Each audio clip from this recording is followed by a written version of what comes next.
tardes, bienvenidos a Mirada Política. Hoy, a pocos días del plebiscito, vamos a indagar cómo se viene el escenario, qué podríamos esperar que ocurra ese día y bueno, y mucho más. Como siempre, acompañada del editor general de MOL, Benjamín Blanco. ¿Cómo estás, Benjamín?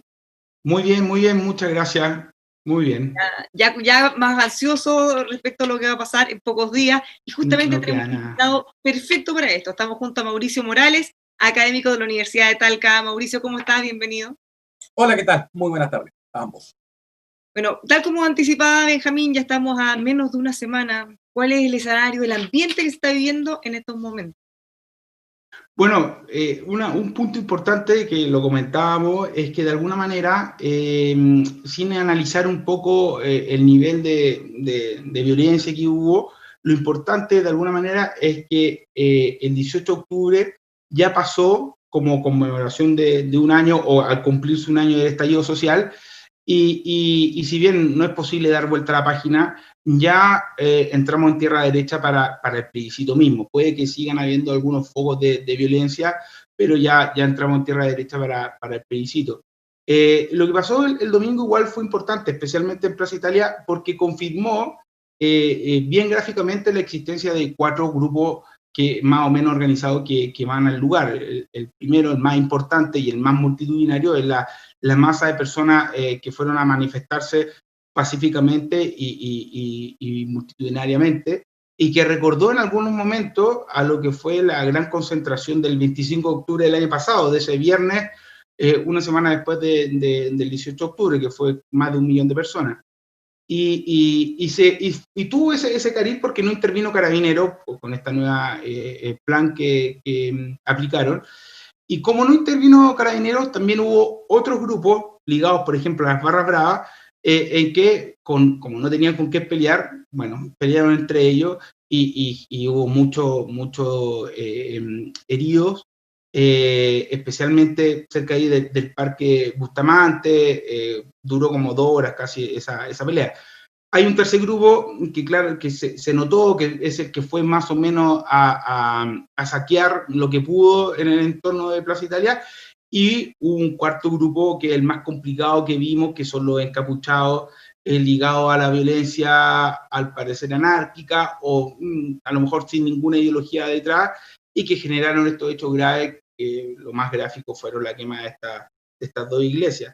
En el gobierno, si bien han tenido que aguantar críticas de propios, por ejemplo, el alcalde Alessandri, que está indignado por la operación que realizó Carabineros, igual hay satisfacción por 2 cosas. Primero, porque lograron evitar ataques a la infraestructura crítica, que para ellos era complejo, especialmente el metro. Y como Carabineros actuó sin choques directos con los manifestantes, quedó para ellos poco espacio para que no hubiese una condena a la violencia.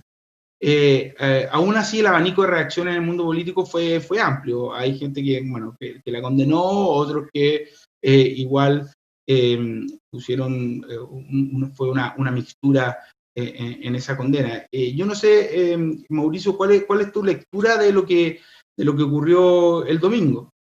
Bueno, mi lectura de lo que ocurrió el domingo es más o menos parecida a la que tú acabas de entregar, con 2 añadidos. El primer añadido corresponde a la actitud que ha tomado el gobierno frente a las manifestaciones y particularmente lo que ha hecho Carabineros respecto a resguardar más que combatir a los grupos más violentos.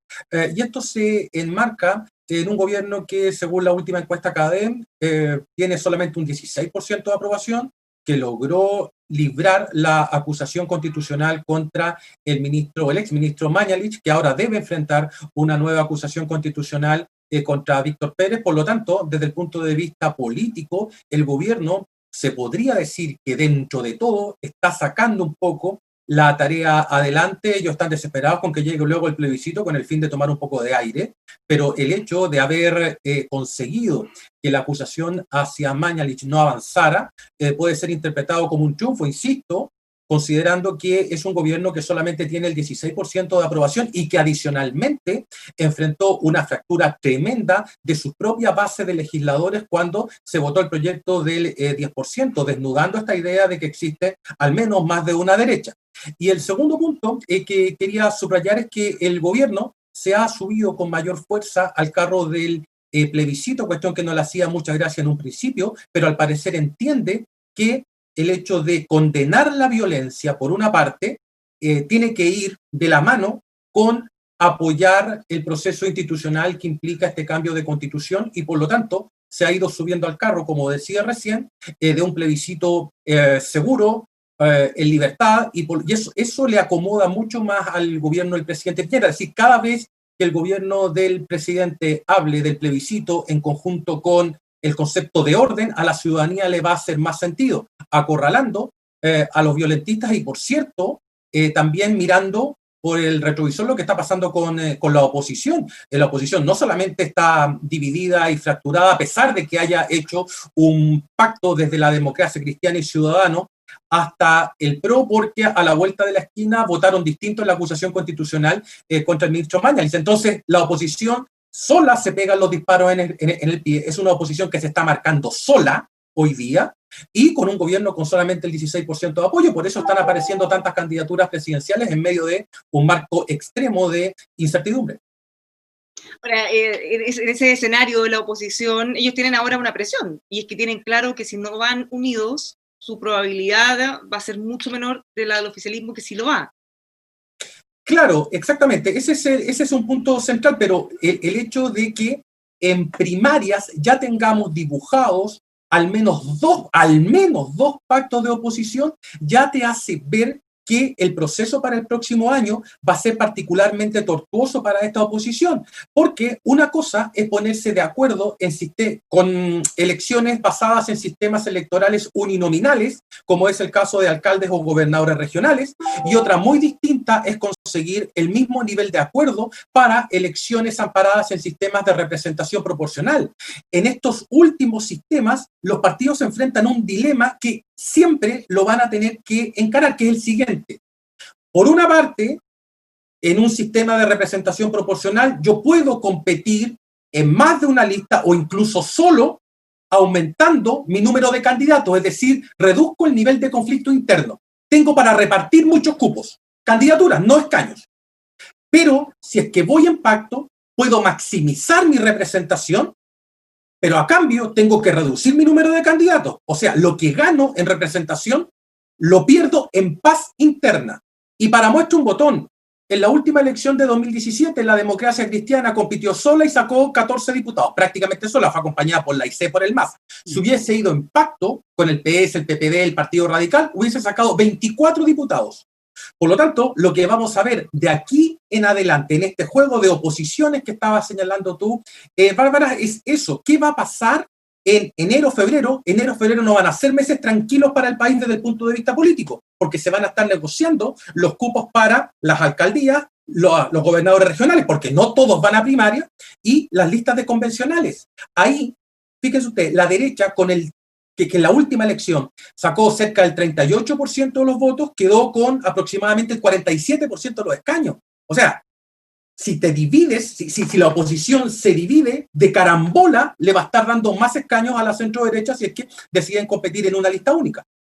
Ahí hay un punto importante y trayéndonos de nuevo a hoy día martes. En el fondo, se analizó mucho si lo que pasó el día domingo favorecía al rechazo o a la apruebo, o al revés, no favorecía al apruebo o en parte al rechazo.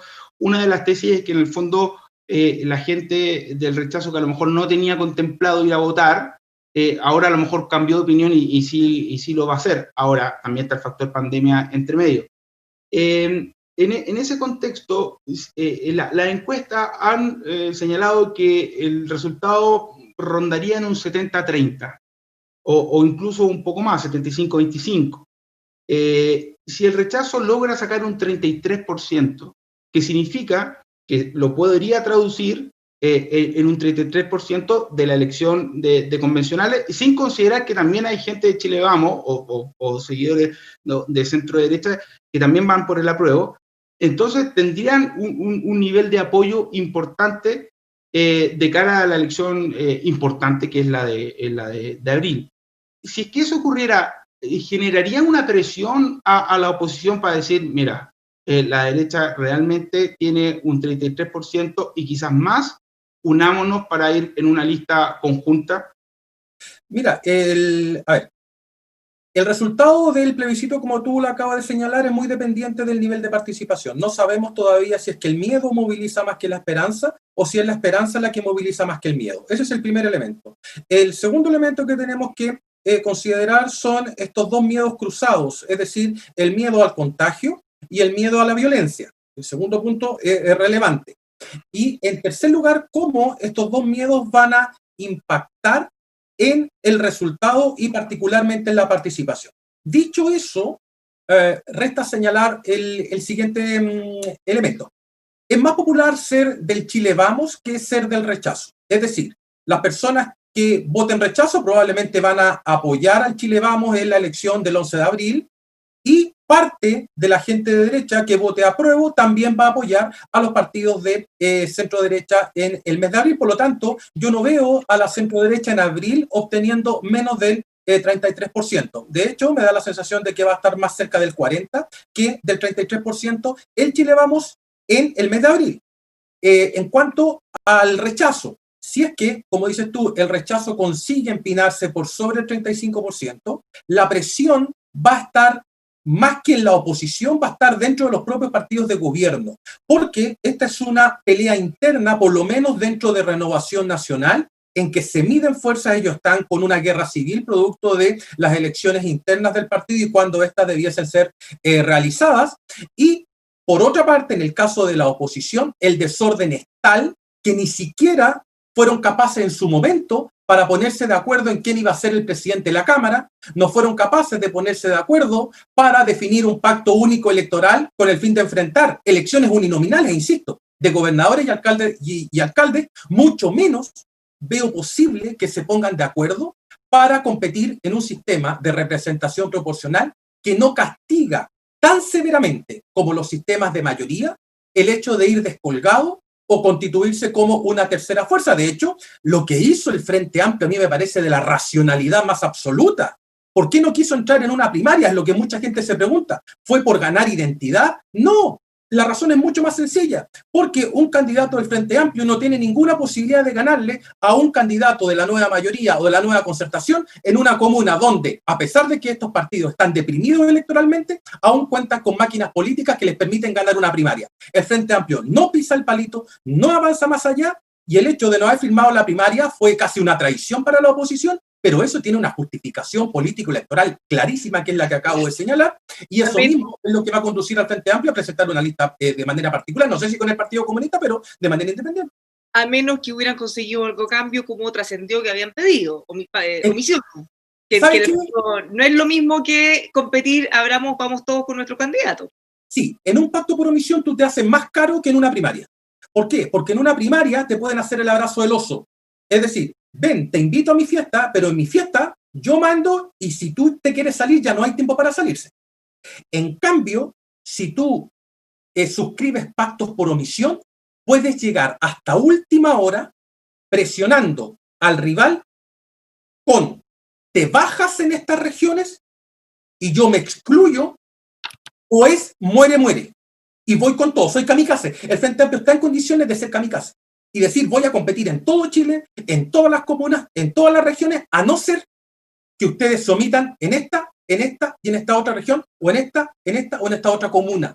El pacto por omisión te da eso, te da la ventaja de presionar hasta el final, de chantajear hasta el final y de obtener muchos mejores resultados en comparación con someterte a un proceso de primarias incierto y donde te pueden barrer producto de que estos partidos, insisto, por más deprimidos que estén, igual tienen máquinas que te pueden hacer ganar una elección primaria.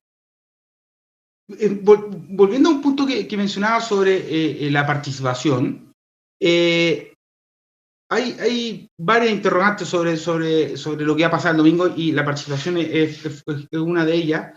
Si es que habrá una alta participación o una baja participación y a qué sector beneficiaría esa alta participación o no. Yo tiendo a pensar que por las condiciones sanitarias habrá una gran cantidad de personas yendo a la urna, pero más bien de la región metropolitana. O sea, va a haber una participación importante, pero empujado por la región metropolitana y quizás por otras urbes en que ya se levantaron las cuarentenas, como puede ser Antofagasta hace ya más tiempo, porque Valparaíso y Viña, por ejemplo, que también las levantaron hace poco, lo mismo que Concepción, pero van a ser las grandes ciudades las que a lo mejor van a empujar esta participación, pero no veo que en sectores rurales ese comportamiento sea similar. Y ni hablar de las regiones como Aysén, Magallanes o la Araucanía, que si bien la población no es tan importante en términos de tamaño, la situación de la pandemia hace casi imposible que haya una participación muy grande. Ahí, ¿cuál es tu análisis de lo que podría pasar en esta mezcla de pandemia con el plebiscito y también, bueno, la violencia y eso? Sí, mira, en términos territoriales, la participación electoral en Chile tiene una especie de forma de U invertida. Es decir, tenemos bajos niveles de participación en el extremo norte y en el extremo sur, y altos niveles de participación en el centro, desde Coquimbo hasta la región del Biobío, pero particularmente en las regiones de O'Higgins y el Maule, ¿sí? Es decir, tenemos esa forma de U en términos territoriales. En segundo lugar, ¿por qué se da una baja participación en el extremo norte y en el extremo sur? Fundamentalmente por el proceso de balcanización de la política que hoy día existe en esas regiones y particularmente en el norte del país, donde aparecen independientes que se suman a partidos, después se salen de ese partido, forman otro partido, les va mal, ingresan al mismo partido por el que renunciaron, etc. Y ese proceso de balcanización finalmente lo que genera son bajos niveles de participación electoral. Eso en primer lugar. En segundo lugar, lo que debiésemos esperar es que claramente las regiones que están más afectadas por el virus tengan menores niveles de participación. Eso sería esperable, lo que sería muy discontinuo en comparación a lo que hemos observado históricamente es que la región metropolitana sea finalmente la que mande, porque de manera sistemática son las zonas rurales las que más votan en Chile en términos proporcionales.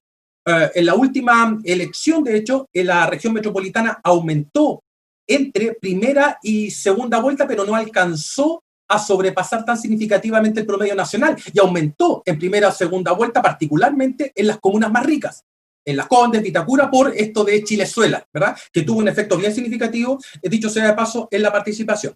En tercer o cuarto lugar, hay que recordar que la participación en Chile, el grupo etario que más participa es de los 60 a los 74 o 79 años con un promedio del 61%, que es superior al 46% que se registró en la primera vuelta presidencial como promedio, ¿eh? Y este grupo vota en cerca de 14 puntos más. Porque muchas veces se dice que la tercera edad completa vota más. No, las personas de 80 años o más votan igual que un joven de 18 a 19 años, es decir, en cerca de un 35%. El punto es el siguiente. En estos miedos que hablábamos recién, este miedo al contagio y el miedo a la violencia, este miedo no se distribuye aleatoriamente en la población.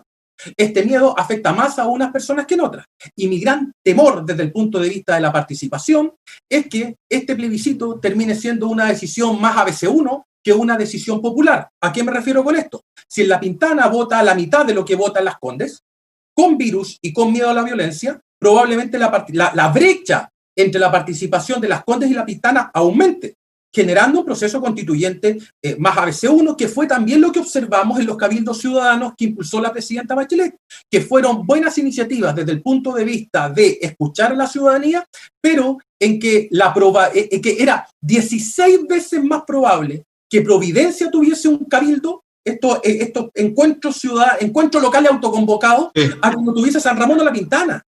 O sea, de eso estamos hablando. Esto no es una opinión. Aquí, y yo siempre cuando me entrevista a Bárbara le digo, yo no opino, yo entrego la evidencia de lo que es.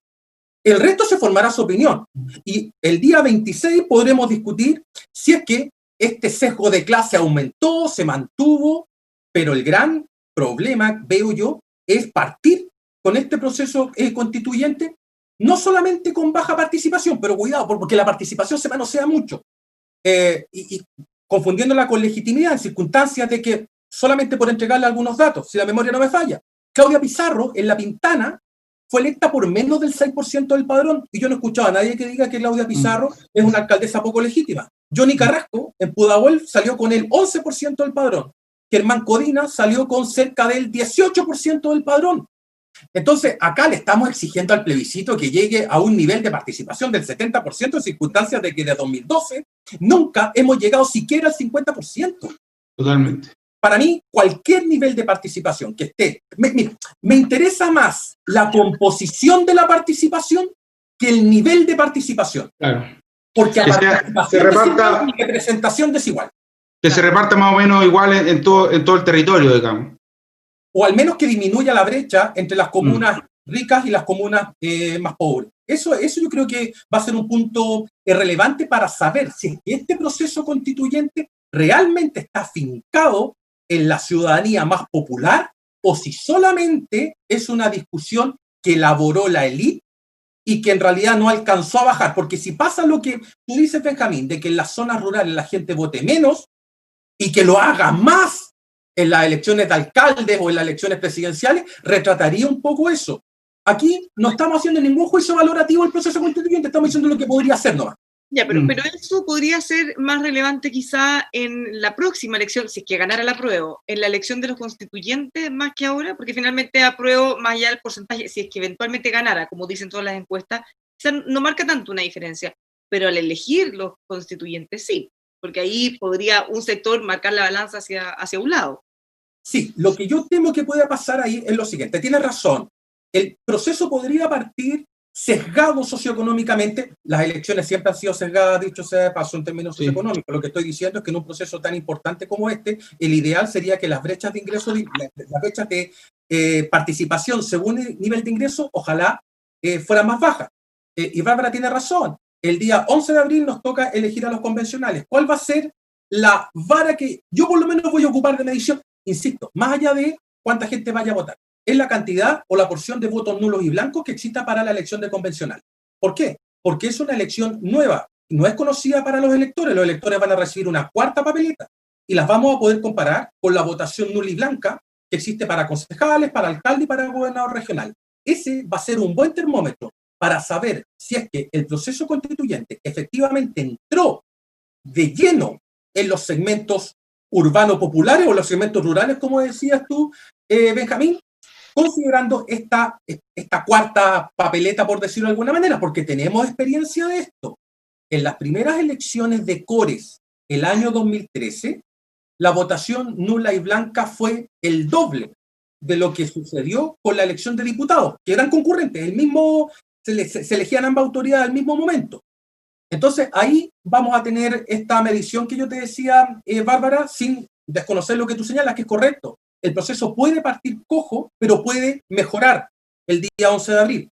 Yo quiero ver esa mejora en estas dos dimensiones, en la dimensión de sesgo de clase y en la dimensión de votación válida que tengamos para esos procesos. Ahí también hay una variable importante vinculada con que en el fondo la violencia o los hechos de violencia en torno a la Plaza Italia son más bien simbólicos, nos afectan a todos por el simbolismo que representan, pero no es lo mismo la violencia que se sucede, por ejemplo, en Peñalolén permanentemente en los ataques a las comisarías o los saqueos que puedan darse en Puente Alto o La Pintana, que eventualmente te puedan dejar sin supermercado y sin servicios básicos de los pocos que tienen esas comunas. A la hora de catalogar la violencia, uno puede decir, sí, condenamos la violencia por la esquema de la iglesia, pero muy distinto a la violencia que día a día ocurre en esas comunas, que son las que además votan menos. Sí, ese es un problema y eso también me lleva a otra conclusión. Cuando la violencia comienza a ser normalizada o rutinizada, ya no se convierte en un predictor a favor del apruebo o a favor del rechazo. Simplemente esa violencia puede pasar a provocar un engrosamiento del volumen de personas desafectas o que simplemente no van a asistir a votar. Ese, diría yo, es el principal problema y por eso señalaba también que el miedo no se distribuye de manera aleatoria en todos los sectores del país. Da la sensación, lo vamos a probar el día domingo, de que en las comunas populares vamos a probar dos hipótesis. Primero, particularmente en estas comunas populares, si los hechos de violencia son considerados lamentablemente como una rutina o un contexto de relativa normalidad y que la gente va a salir a votar igual. O, al contrario, de que estos hechos generen una caída muy significativa de la participación electoral en esta zona. Es decir, vamos a ver si la relación entre pobreza y participación se hace más plana o si se hace mucho más inclinada. Si se hace mucho más inclinada, significa que tenemos un incremento del sesgo de clase. Y eso es lo primero que debiésemos ir examinando, más allá del volumen, insisto, de participación, que seguro va a ser la noticia del día. Pero creo yo, lo otro va a retratar de mucho mejor manera cómo se leyó el proceso constituyente desde la ciudadanía.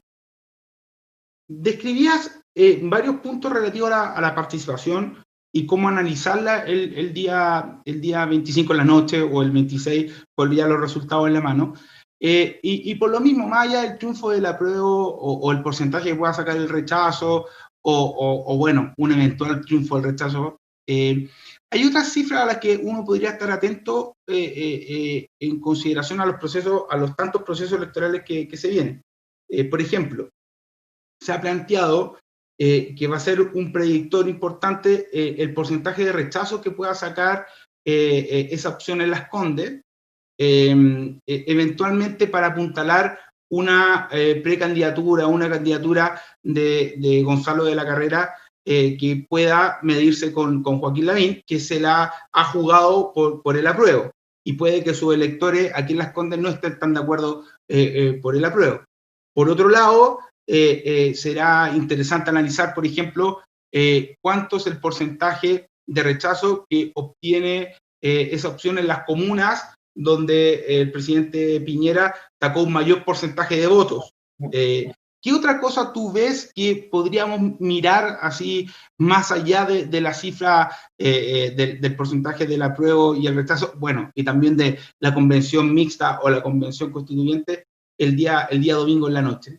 Sí, varias cosas. La primera, que aparte de lo que tú señalaste, habría que comparar el porcentaje que obtiene el apruebo o el rechazo según la militancia de los alcaldes que hoy día están en el cargo. Es decir, un alcalde UDI, RN, cómo les va en sus comunas para ver si hicieron o no hicieron la pega en función de la preferencia que ellos defendían. En segundo lugar, yo diría que también es relevante medir o calcular la tasa de votación cruzada, si ustedes quieren. Es decir, si es que el apruebo gana por un 65%, veamos si la Convención Constitucional obtuvo una cifra similar y hacemos la correlación por comuna para ver si es que los ciudadanos fueron más o menos consistentes al momento de votar o si existió este voto, entre comillas, cruzado, es decir, votar apruebo, pero votar Convención Constitucional mixta. En tercer lugar, vamos a tener que hacer obligatoriamente el ejercicio de relacionar la votación comunal que obtuvo el presidente Piñera en primera y segunda vuelta con cada una de las opciones. Y lo mismo vamos a tener que hacer con el resto de los partidos o el resto de los comandos para ver si es que esta tarea de ir conquistando electores surtió o no surtió efectos. Y les garantizo además que quienes van a estar muy pendientes de este resultado para ir planificando las estrategias territoriales que se nos vienen al día siguiente van a ser los candidatos a gobernador regional y también van a ser los eventuales candidatos a alcaldes que van a tener que suplir a aquellos alcaldes que ya cumplieron el ciclo. En estas elecciones que vienen vamos a observar mucho recambio. Va a ser un recambio, entre comillas, a la mala, porque hay una ley que limita la reelección y no a la buena, como supone un proceso abierto, libre y competitivo. Lo podemos discutir después, otro día, cuando ustedes quieran, pero colocar límite a la reelección, eso va a contrapelo de lo que han hecho otros países de América Latina, incluso México, que fue el paladín de la no reelección, abrió paso a la reelección por algunos periodos de sus congresistas. Es una muy mala política, pero, y ya vamos a ver los resultados más adelante, pero esta existencia de comunas de competencia abierta también va a ir de la mano con candidaturas que se van a tratar de ir haciendo o colonizando esto del apruebo o el rechazo.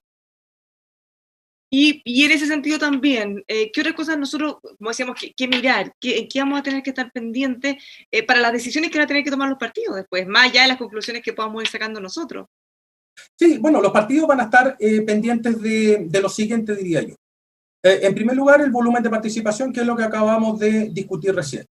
En segundo lugar, la distribución por edad. Eso a mí me parece particularmente crítico también por todo lo que hemos discutido, para ver si, en efecto, los segmentos más jóvenes comienzan a participar más que el resto.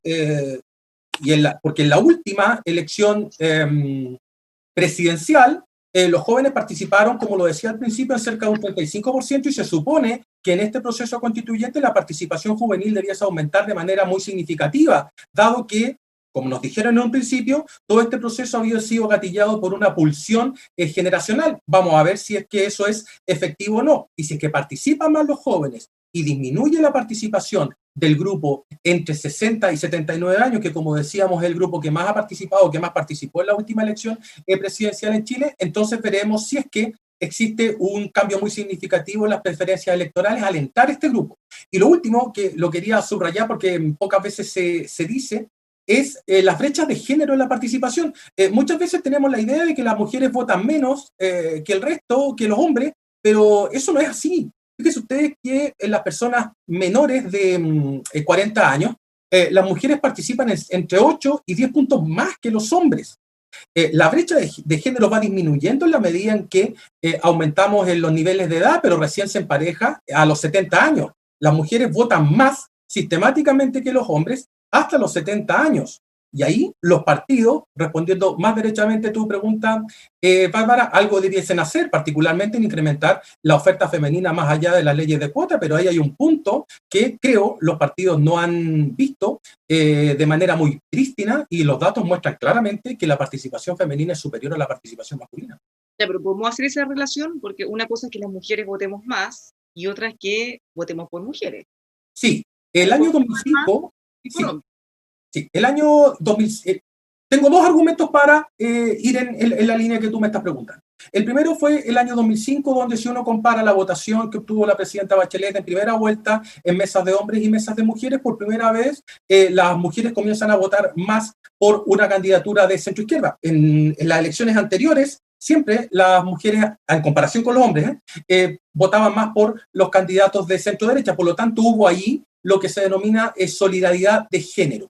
Y luego, como otro ejemplo adicional, las elecciones del año 2013, que enfrentaron a dos mujeres en segunda vuelta, algo inédito en la historia reciente de Chile, y la participación de las mujeres pegó un brinco muy significativo en comparación con elecciones anteriores. Tenemos la intuición, pero informada, por cierto, de que en Chile, por lo menos desde el 2005 en adelante, no antes, existe una especie de solidaridad de género. La participación femenina es muy sensible a la oferta política de mujeres competitivas, y existen, como te digo, suficientes argumentos como para sospechar aquello.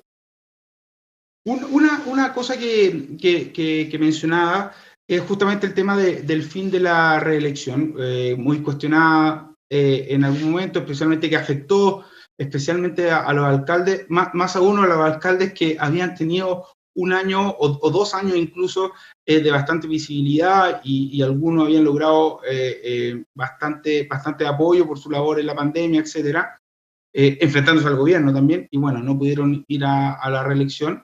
Pero por lo mismo, y considerando que el próximo año tenemos elecciones de eventualmente constituyentes, alcaldes, gobernadores regionales, core, diputados y senadores, además de la presidencial, va a haber un abanico enorme de candidatos. Los partidos tienen tantos nombres como para llevar y rellenar todas esas papeletas, como para después decir que son militantes disciplinados con el partido y no se den estos fenómenos de fuga o tránsfugas que se suelen llamar, que se cambian de partido, etcétera. Cuentan además con nombres con cierto no diría a nivel educativo, pero con cierta capacidad política para poder enfrentar todos estos procesos que se vienen? Mira, lo más probable es que tengamos un estreno o reestreno de las reconocidas sillas musicales, que desde el punto de vista de los partidos políticos es lo más razonable, porque si yo tengo una marca instalada, prefiero que esa marca vuelva a competir en lugar de generar una nueva marca que me puede implicar mucha más incertidumbre, más costo y no tengo ninguna garantía de éxito. En segundo lugar, tú tienes razón. En muchos partidos lo que ha sucedido, particularmente con el cambio del sistema electoral, es que la diversidad de bases legislativas, es decir, de diputados o de senadores, es mucho más amplia. Y de hecho nosotros publicamos un estudio con ustedes donde mostrábamos que en el caso de Renovación Nacional, por ejemplo, para la votación del 10%, la primera votación, los díscolos, por decirlo de alguna manera, eran principalmente novatos, nuevos, que iban por su primer periodo, provenían principalmente de colegios públicos, a diferencia de la elite más tradicional de derecha, y en tercer lugar había quizás un predominio más de mujeres en comparación con hombres. Es decir, lo que ganas en diversidad, naturalmente que lo pierdes en disciplina. Sí, y esto mismo va a pasar con la Convención Constitucional. No por nada Longueira ha dicho que Chile Vamos necesita llevar una lista con 28 cabezas de serie. Esos 28 cabezas de serie van a ser elegidos con pinzas porque muy probablemente sean los futuros convencionales. Y él lo ha dicho. Académicos o personas no muy conocidas que vayan abajo, casi condenándolo al arrastre. Y el gran pero de todo esto es que si bien uno podría ser arrastrado, dado que no es un político conocido, si en un distrito, porque entra a regir la ley de paridad de género, puede ser que si tú eres un hombre y el menos votado del distrito, y hay que corregir para que el distrito sea paritario, puede ser que te eliminen y entre la mujer que viene más abajo en la lista. O sea, Longueira no le puede garantizar a ningún académico que va a ser electo por el simple hecho de ir acompañado por un cabeza de serie que se supone muy fuerte electoralmente. Y eso, claro, va de la mano con el tipo de sistema electoral que vamos a tener. Y por último, respecto a lo que mencionabas tú de la reelección, ¿por qué es una mala política? Es una mala política no solamente por el hecho de promover las famosas sillas musicales, y es una norma que más que promover la renovación, promueve la rotación. Si eso es lo que no se han dado cuenta muchas personas que están a favor de esto, no va a promover ninguna renovación, va a promover la rotación dentro de los mismos, de distintos cargos. Y por otra parte, el hecho de colocar límites a la reelección, y esto está documentado, incentiva muchísimo prácticas corruptas. Es decir, si yo estoy en mi último periodo, ¿voy a ir a visitar a mis electores o me voy a dedicar a legislar para obtener un futuro empleo?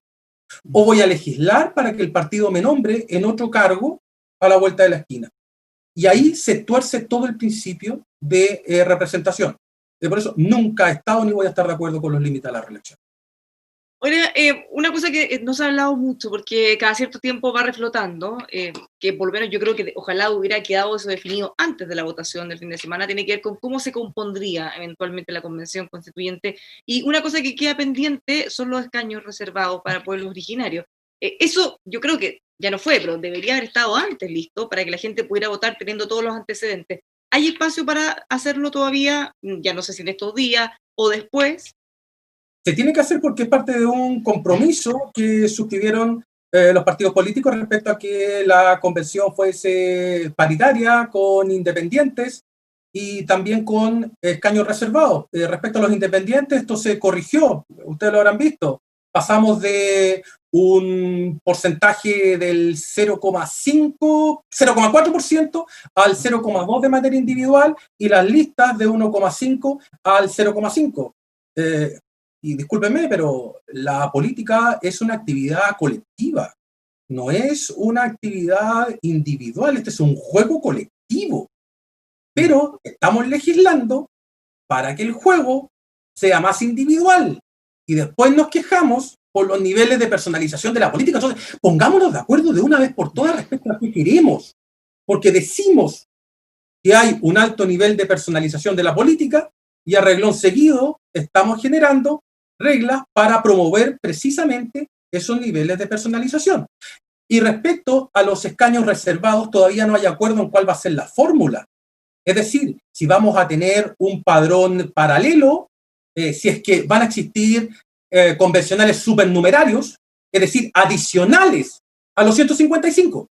Y ahí sí que se nos va a generar un tremendo problema, porque en el propio capítulo de reforma a la Constitución dice vamos a ocupar el mismo sistema electoral que ocupamos para elegir diputados, la Convención Constitucional va a estar compuesta por 155 miembros, y resulta que ahora puede estar compuesta por 15 miembros más, o sea, por 170. ¿Cómo lo vamos a hacer ahí? ¿Habría que reformar la Constitución o no habría que reformar la Constitución? Pero todo esto ha sido producto de, no solamente, y ojo con esto, no hay que culpar solamente a la pandemia y al retraso en el calendario, sino que también al diseño original. El calendario puede haber afectado a otra cosa. Por ejemplo, en lo de las inhabilidades, que se presenta como atributo de la Convención Constitucional el hecho de que los miembros de esa Convención Constitucional tienen una inhabilidad de 1 año para postularse a cargo de representación popular. Déjeme decirle que en el año 2023 no hay elecciones. O sea, no es un atributo hoy día, producto del cambio en el calendario electoral. Pero lo de los escaños reservados es una cuestión totalmente impresentable. O sea, vamos a votar el domingo sin saber si es que el proceso constituyente va a tomar o no va a tomar los escaños reservados como parte de la elección que vamos a tener en el mes de abril. Y no es menor, no es lo mismo elegir 155 que 170 o 168. No es lo mismo elegir los mismos 155, pero con escaños reservados, porque ahí te reduce el tamaño de la convención. Y veremos si es que te tienes que inscribir en un padrón o si te entregan 2 papeletas y tú decides en cuál votar, pudiendo no ser parte de los pueblos originarios e intervenir esa elección. Hoy, en medio de esa, porque hoy día hubo enfrentamientos, digamos, de la oposición y los senadores de oficialistas por este punto, pero hoy día ocurrió algo distinto a la crispación que hemos vivido en los últimos, bueno, varios meses, la verdad. La oposición acudió más o menos unida, representantes de varias de las oposiciones, hasta La Moneda dejar una carta donde se solicitaba esta reducción del toque de queda para el día del plebiscito. El ministro Belolio no solo acudió a recibir la carta, sino se quedó conversando con ellos algunos minutos. Y al rato después apareció un punto de prensa en La Moneda, el ministro del Interior, Víctor Pérez, a anunciar que efectivamente se iba a reducir el toque de queda. Me parece que ahí hubo una cosa un poco trabajada, una escena más o menos hecha, en que hubo gestos de ambos lados para zanjar un tema que genera una sensación más bien de interés común, que es que se desarrolle el plebiscito de la mejor manera, especialmente ese día. ¿Tú crees que se van a dar este tipo de gestos de lado y lado en estos días como para bajar la tensión previa al plebiscito? Sí, para bajar la tensión previa al plebiscito, de todas maneras, pero después del 26 vamos a retomar los niveles de polarización. Esto es un verano de San Juan y hay que entenderlo bien. Cada vez que hay procesos electorales o está en juego el poder, la polarización va a aumentar sí o sí. De hecho, todas las encuestas preelectorales que por lo menos yo he examinado muestran eso.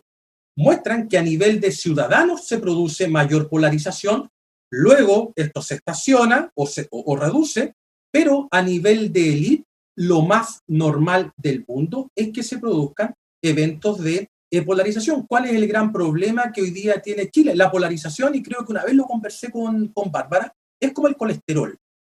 Tal como existe el colesterol bueno, que es producto del ejercicio, del deporte, y el colesterol malo, que es producto de la mala alimentación que obstruye las arterias, la polarización funciona exactamente igual.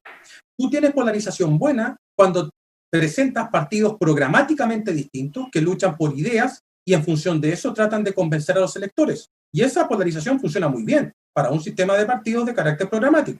Pero también está la polarización mala, que esa polarización que no tiene que ver con programas, sino que tiene que ver con altos niveles de personalización y de conflicto. Es decir, en la medida en que la oposición le saca en cara cosas al gobierno o viceversa, entonces se piensa que se pueden obtener más réditos políticos, pero esa polarización obstruye los acuerdos, al igual que el colesterol malo, que la grasa obstruye las arterias.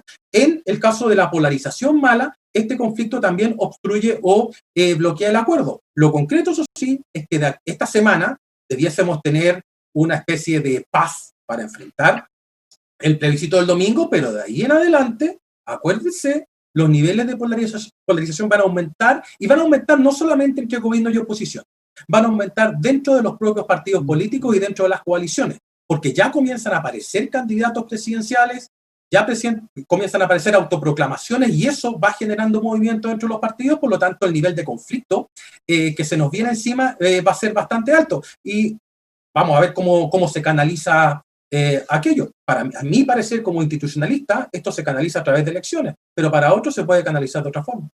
Sí, sí. El problema donde uno pierde un poco el optimismo es que vamos a tener muchos procesos de elecciones y eventualmente un proceso constituyente que podría durar hasta 2 años. O sea, este ambiente de polarización lo vamos a tener para harto rato. Lo vamos a tener para harto rato, y mira, una de las máximas que existe, por lo menos desde mi disciplina, es que si tú vas a hacer un cambio que va a impactar de aquí a los próximos 40 años, lo peor que puedes hacer es empalmar ese cambio que va a impactar en 40 años con elecciones que deciden representantes de aquí a 4 años. Esta convención constitucional, desafortunadamente, va a estar ligada a la elección presidencial, y por lo tanto no va a ser un órgano necesariamente independiente de lo que suceda a nivel de política contingente. Sabemos que es imposible, al igual que separar el dinero de la política, es imposible separar un proceso constitucional de lo que suceda a nivel de contingencia, pero precisamente la gracia de este proceso constitucional o del funcionamiento de esta convención constitucional es que se pueda abstraer de esta contingencia, cuestión que es imposible de conseguir si tienes elecciones para todos los cargos el próximo año. La convención constitucional va a entrar en funcionamiento en pleno periodo de polarización política producto de la elección presidencial. A no olvidarse de eso, la convención constitucional recién va a poder redactar la nueva constitución, entre comillas, en paz, después de noviembre del año 2021, en que seguramente ya vamos a tener un presidente electo. Muchísimas gracias, Mauricio, por habernos acompañado. Benjamín, nos quedamos con hartas inquietudes. O sea, es bueno. Entonces no fue lo suficientemente claro, señora. No, pero es que se nos viene un año demasiado. Se nos viene un año demasiado interesante con tantas elecciones, y cada elección tiene una lista distinta, y entre medio hay un gobierno, una oposición, un congreso, en fin, es demasiado interesante. Por eso uno queda con más inquietudes. Claro, bueno.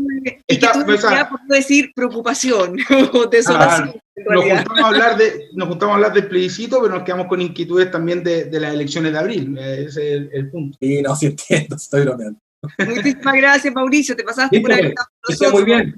Muy buenas tardes. Chao. Nosotros Chao. Un abrazo. Pero vamos a tener programación especial de plebiscito el domingo, así que vamos a estar ahí con novedades. Que tengan una muy buena tarde. Muchas gracias a todos por habernos acompañado. Manténgase junto a nosotros en emol.com.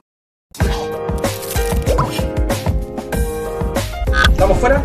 Ya, ahí estamos fuera. Ya, pues, le agradezco muchísimo.